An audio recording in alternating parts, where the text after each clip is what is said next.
নমস্কার, শুভ সন্ধ্যা সকলকে।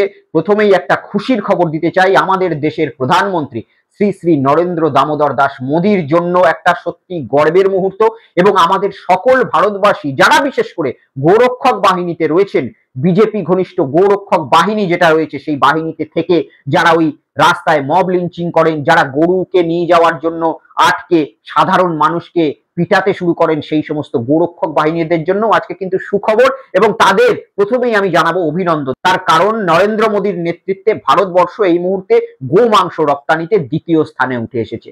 খুশির খবর, সুখবর। প্রত্যেকটা গোরক্ষক বাহিনীর আজকে মিষ্টি বিতরণ করার দিন।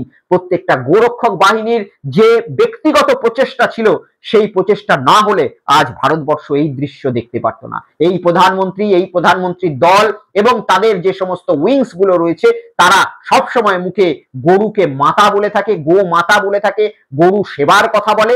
আর উল্টো দিকে এই ভারতবর্ষের 10 বছরে যে ঘটনা কোনোদিনও ঘটেনি সেটা আজকে ঘটেছে। সেটা হচ্ছে ভারতবর্ষ বিফ এক্সপোর্টার হিসাবে সেকেন্ড লার্জেস্ট কান্ট্রি এই ওয়ার্ল্ডে এই মুহূর্তের খবর অনুযায়ী। কিছুদিন আগে তারা তৃতীয় ছিল, আপনারা সকলে জানেন।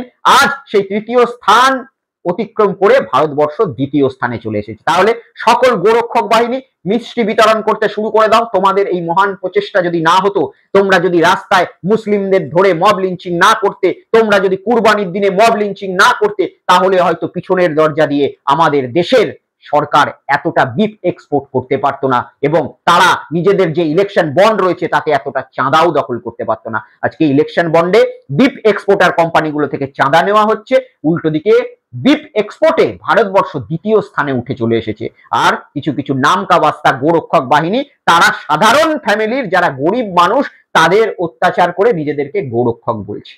তাই সেই সকল গোরক্ষক বাহিনীদের আমার প্রণাম এবং অভিনন্দন। এরপর আজকে দেখাবো আপনাদের এমন একটা জিনিস, এমন একটা ছবি, এমন একটা নাচ গান, যে নাচ গানটি স্বয়ং মোদিজি আয়োজন করেছিলেন। হ্যাঁ, বিশ্বের তাবর তাবর চোরদের নিয়ে, ভারতবর্ষ থেকে তাবর তাবর চোর যারা সাধারণ মানুষের টাকা চুরি করে নিয়ে বিদেশে পালিয়ে গেছে তাদের নিয়ে নৈশভোজ আয়োজন করেছিলেন মোদিজি এবং মোদিজি সেই জায়গায় থেকে নাচ গান করে সকল চোরদের একত্রিত করে দেখালেন যে দেশবাসীর এত টাকা চুরি করে নিয়ে যাওয়ার পরেও তারা কতটা সুরক্ষিত এবং কতটা আনন্দিত রয়েছে। কিন্তু তার আগে আমার দর্শক বন্ধুদের বলে রাখি, আপনাদের যাদের যাদের ইএমআই কাটে তারা কিন্তু নিজস্ব মান্থলি ইএমআই ব্যাংকে রেখে দিয়েছেন তো। তার কারণ আপনারা সাধারণ মানুষ, আপনারা গরিব মানুষ, আপনারা মধ্যবিত্ত মানুষ, আপনাদের এখন মাসের প্রথম বিভিন্ন জিনিস হয়তো লোনে কিনেছেন। এই যে আমার পেছনে এসিটি দেখতে পাচ্ছেন, এটাও আমি কিন্তু লোনে কিনেছি, তার ইএমআই আমি কিন্তু ইতিমধ্যেই ব্যাংকে জমা করে দিয়েছি। আর ইএমআই আপনাদেরও যাদের রয়েছে তারা কিন্তু ইএমআই ব্যাংকে জমা করে দিন, কারণ আপনাদের জমা দেওয়ার ইএমআই যদি এক ফোঁটাও বাউন্স করে আপনার যে ব্যাংক রয়েছে, আপনার যে সরকার রয়েছে তারা কিন্তু আপনাকে নাস্তানাবুদ করে দেবে। আপনার বিভিন্ন ফাইন কাটবে, আপনার নানা রকম সিভিল স্কোর খারাপ হবে, আপনার বাড়ি থেকে বেরোনো মুশকিল হয়ে যাবে, ব্যাংকের লোকেরা আপনার নিঃশ্বাস নেওয়া পর্যন্ত বন্ধ করে দিতে পারে। কিন্তু উল্টো দিকে এই ভারতবর্ষের যারা সাধারণ নাগরিক রয়েছে, যাদের করের টাকায় এই ভারতবর্ষ চলে, তাদের ৪৫,০০০ কোটি টাকা মেরে নিয়ে গিয়ে বিজেপির কিছু সোনাটুনি বন্ধু আজকে লন্ডনে নাচা গানা করছে। আজকে লন্ডনে বিখ্যাত ভারতবর্ষের চোর মোদিজি তিনি একটি নৈশভোজের আয়োজন করেছিলেন। সেখানে ভারতবর্ষের আরো কিছু বিখ্যাত চোরদের দেখা গেল যারা ভারতবর্ষের গরিব মানুষের টাকা মেরে নিয়ে বিদেশে পালিয়ে গিয়েছে। আমি দেখাবো আপনাদের এক ভিডিও, তারপরে ফিরে আসছি, দেখুন।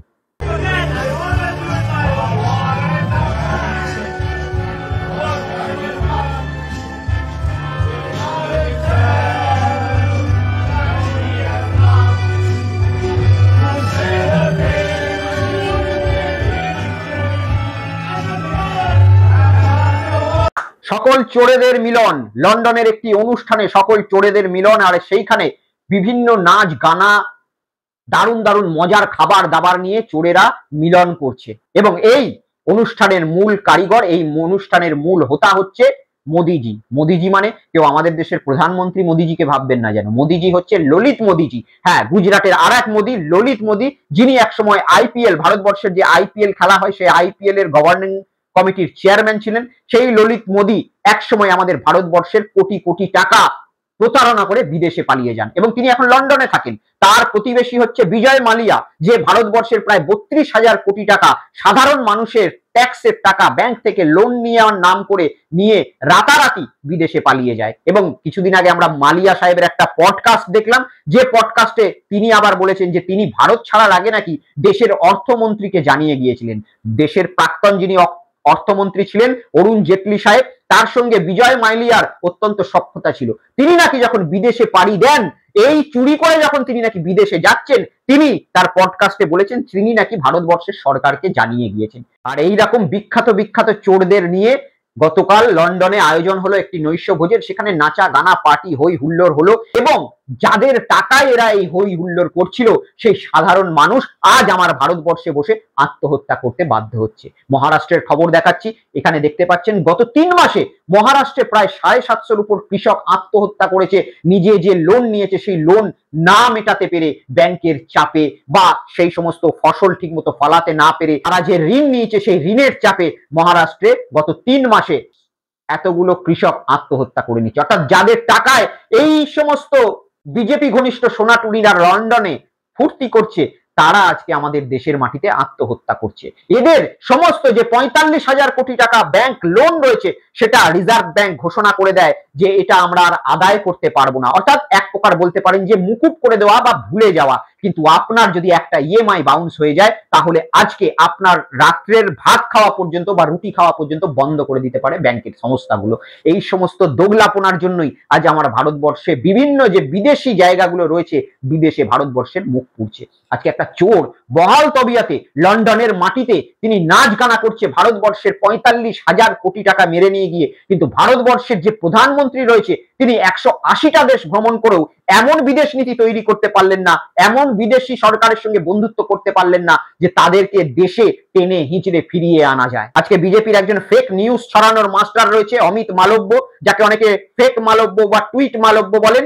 সেই টুইট মালব্য আজকে এক্স হ্যান্ডেলে পোস্ট করছেন যে প্রধানমন্ত্রীর জন্য নাকি 140 কোটি ভারতবাসী আজকে সেলিব্রেট করছে, গর্বিত হচ্ছে। কেন? তিনি নাকি ঘানায় গিয়ে সেখানকার পুরস্কার পেয়েছেন। তিনি ঘানার সব থেকে বড় সিভিলিয়ানের যে মেডেল রয়েছে সেই মেডেল ঘানার রাষ্ট্রপতি তাকে পরিয়ে দিচ্ছে। এই যে ছবি ছেড়েছে, এবং এই ছবি শুধু অমিত মালব্য নয়, বাংলার রাজনীতিবিদরাও ছেড়েছে। অর্থাৎ সুকান্ত মজুমদার, শ্রমিক ভট্টাচার্য, শুভেন্দু অধিকারী, তারা গদগদ। তারা এক্স হ্যান্ডেলে লিখছে যে ভারতবর্ষের প্রধানমন্ত্রীর জন্য 140 কোটি ভারতবাসী আজকে সেলিব্রেট করছে এই ঘানার এই পুরস্কারের জন্য। ঘানা কোথায়? ঘানা আজকে যদি ম্যাপ খুলে দেখানো হয় ঘানা কোন জায়গায় অবস্থিত, অর্ধেক ভারতবাসী, অর্ধেক কেন 90% ভারতবাসী বলতে পারবে না। আজকে ভারতবর্ষের যে প্রধানমন্ত্রীকে নিয়ে এত চকচকে মেজাজ তৈরি করছে এই সমস্ত টুইট মালব্যরা, তারা এতটুকু বলতে পারছে না যে ভারতবর্ষের এই প্রধানমন্ত্রী 180টা বিদেশ ভ্রমণ করে এসেছেন।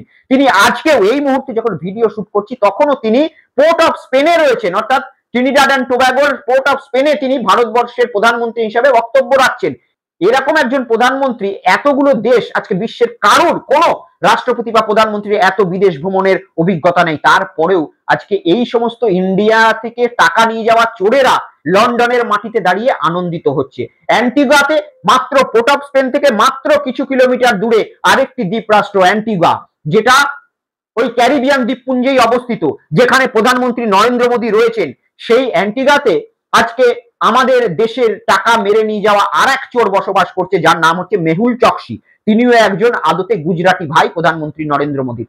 এই মেহুল চকসি, তাকে ফেরত আনার জন্য আমাদের দেশের প্রধানমন্ত্রী কি আজকে অ্যান্টিগুয়াতে কোনো কথা বলবেন সরকারকে? তাকে ফেরত আনার জন্য কি কোনো রকম অ্যান্টিগুয়া সরকারকে নির্দেশ দেবে তাকে অ্যারেস্ট করতে?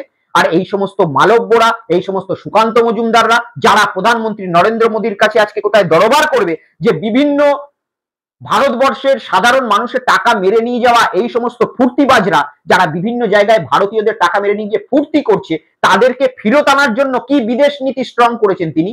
আজকে বিদেশে গিয়ে তিনি গলায় মেডেল করছেন, পরিবর্তে তিনি ঘানাকে কি দিয়েছেন সেটা কেন ডিসক্লোজ করা হচ্ছে না? আজকে ঘানা এত বড় দয়ালু হয়ে গেল যে প্রধানমন্ত্রী নরেন্দ্র মোদীকে তাদের হাইয়েস্ট সিভিলিয়ান অ্যাওয়ার্ড দিয়ে দিলেন? হতে পারে না। ঘানাকে নিশ্চয়ই কিছু দেওয়া হয়েছে, সেটা ডিসক্লোজ কেন ভারতবর্ষের সরকার করছে না? আজকে অমিত মালব্য এই যে একটা লিস্ট দিয়েছে, কোন কোন জায়গায় 24টা জায়গায় ভারতবর্ষের প্রধানমন্ত্রীকে এইরকম সম্মান করা হয়েছে, তার জন্য নাকি ভারতবাসীরা সেলিব্রেট করছে। ঠিক আছে, আমাদের প্রধানমন্ত্রীকে দেওয়া হয়েছে, অত্যন্ত গর্বের বিষয়, কিন্তু এই প্রধানমন্ত্রী সেই সমস্ত দেশ থেকে আমাদের জন্য কি নিয়ে এসেছেন?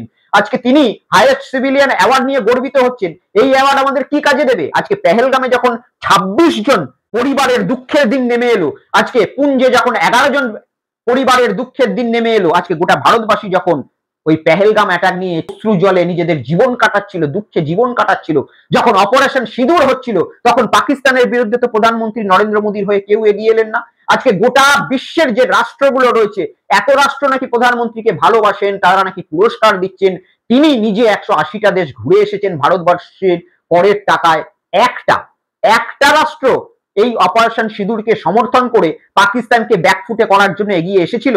এখনো তো সেই পেহেলগাম কেউ ধরা পড়েনি। পেহেলগামে যারা এই ঘটনা ঘটিয়েছে তাদের মধ্যে একজনও এখনো ধরা পড়েনি। তারা কোথায় ঘুরে বেড়াচ্ছে কেউ জানে না। আর এই রকম জঙ্গিগুলোকে মদদ দেওয়া পাকিস্তানের বিরুদ্ধে আজকে ভারতবর্ষের প্রধানমন্ত্রী গোটা বিশ্বে ভারতবর্ষের মুখ পুড়িয়ে দিয়ে চলে এলেন। একটা দেশকে নিজেদের সমর্থনে আনতে পারলেন না। আজকে পাকিস্তানকে বিশ্ব ব্যাংক, এশিয়া ব্যাংক তারা লোন দিয়ে দিল, বড় বড় টাকা তাদের স্যাংশন করে দিল। উল্টো দিকে ইউএন পাকিস্তানকে একটা অ্যান্টি টেররিস্ট কমিটিতে যুক্ত করে নিল। তিনটে পুরস্কার পেয়ে গেল পাকিস্তান। রাশিয়া পাকিস্তানে একটা বড় ফ্যাক্টরি গঠন করবে এমন বিজ্ঞপ্তি জারি করে দিল।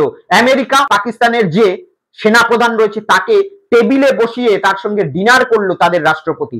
আর এখনো বলছেন ভারতবর্ষের প্রধানমন্ত্রী বিশ্বগুরু হয়ে গোটা বিশ্বে ঘুরে বেড়াচ্ছে। এরপরেও এই সমস্ত ফলস ইনফরমেশন একমাত্র বিজেপি দলের কার্যকর্তারাই দিতে পারে। এই সমস্ত medal Ghana, Cyprus, Trinidad and Tobago, Antigua, Nigeria, Papua New Guinea, এই সমস্ত দেশগুলোর কোনো যোগ্যতা নেই। আজকে এই সমস্ত দেশগুলো আমাদের ভারতবর্ষের যে স্টেট রয়েছে সেই সমস্ত স্টেটের থেকেও গরিব দেশ এবং সেই সমস্ত স্টেটের থেকেও তারা পিছিয়ে রয়েছে। এই সমস্ত দেশগুলোর গোটা বিশ্বে কোনো ক্রেডিবিলিটি নেই। আজকে নরেন্দ্র মোদী যদি আমেরিকার সামনে নিজের 56 ইঞ্চি ছাতি মেলে ধরতে পারতেন তাহলে তাকে গোটা ভারতবাসী নতমস্তকে প্রণাম করত।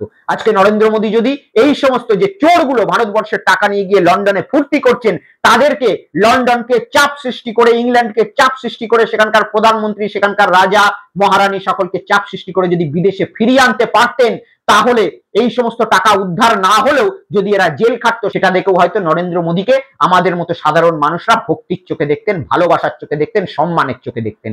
শুধুমাত্র মিথ্যা প্রতিশ্রুতি আর এই চোরগুলো ভারতবর্ষের টাকা নিয়ে, গরিব চাষিদের টাকা নিয়ে, গরিব মধ্যবিত্তদের টাকা নিয়ে বিদেশে ফুর্তি করে বেড়াচ্ছে, সেটাই আমাদেরকে দেখতে হচ্ছে, আর কিছুই না। তাই ভিডিও শেষ করার আগে এই যে আপনাদের স্ক্রিনের সামনে আবার ওই ভিডিওটা দিলাম, এদের দেখুন এবং এনজয় করুন যে এরা আপনার টাকা নিয়ে বিদেশের মাটিতে লন্ডনে নাচ গানা ফুর্তি করছে।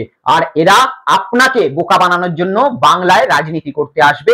আগামী 1 বছরের মধ্যে বারবার ডেলি প্যাসেঞ্জার হয়ে আসবে এদের নেতারা, যারা এদেরকে মদত দিয়েছে বিদেশে চলে যাওয়ার জন্য। তারা এসে আপনাদেরকে বলবে আপনাদের পাশে আমরা রয়েছি। এই সমস্ত মানুষদের থেকে সচেতন থাকুন এবং নিজেরা সতর্ক থাকুন। সকলে ভালো থাকবেন, সুস্থ থাকবেন, আর ইএমআই কাটাতে ভুলবেন না, তাহলে কিন্তু লোন দপ্তর আপনাকে ছাড়বে না। কারণ আপনি ললিত মোদী নন, আপনি মেহুল চোকসি নন, আপনি বিজয় মালিয়াও নন। সকলে ভালো থাকবেন। গুড নাইট, শুভরাত্রি, জয় হিন্দ, জয় বাংলা।